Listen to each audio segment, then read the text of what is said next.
పాటు ప్రజా జీవితంలో ఈ పురపాలక సంఘ అధ్యక్షులుగా సుమారు 25 సంవత్సరాలు, రాష్ట్ర శాసనసభ్యుడిగా 2 పర్యాయాలు విశేషమైనటువంటి సేవల్ని అందించినటువంటి కీర్తిశేషులు దివంగత డాక్టర్ శ్రీ బాలకృష్ణ గారు మనుషులందరినీ ప్రేమించినారు, అందరికీ సేవలు అందించినారు.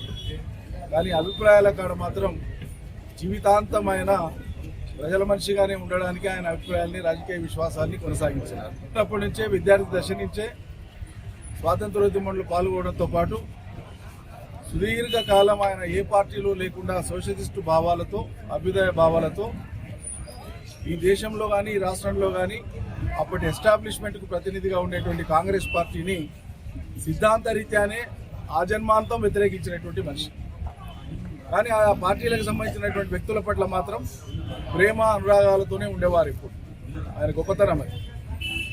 ఆయన ఈ ప్రాంతానికి కానీ రాష్ట్రానికి కానీ ఒక వైద్యుడిగా, ఒక సాంఘిక కార్యకర్తగా, అదేవిధంగా భారతీయ జన మిత్ర మండలి రాష్ట్ర కార్యదర్శిగా, ఒకనాడు ఎమర్జెన్సీ కంటే ముందు నుంచి, ఎమర్జెన్సీ తర్వాత కాంగ్రెస్ వ్యతిరేక శిబిరానికి ఈ ఉమ్మడి జిల్లాలో ఒక నాయకుడిగా, రాష్ట్రంలో జనతా పార్టీ కార్యదర్శిగా అనేక రకాలుగా ఒక నిర్దిష్టమైన రాజకీయ అభిప్రాయాలకు ప్రతినిధిగా ఉన్నారు. ఆయన డాక్టర్ సాబ్ యొక్క ఆశయాలు కానీ, వారి స్ఫూర్తిని కానీ ఈ తరానికి, భావితరానికి అందించేటువంటి కృత నిశ్చయంతో పుష్పాలంకరణ చేసిన వారికి, అదేవిధంగా పుష్పార్చన చేసినటువంటి వాళ్ళకి పేరు పేరున నా తరఫున, అదేవిధంగా డాక్టర్ సాబ్ తరఫున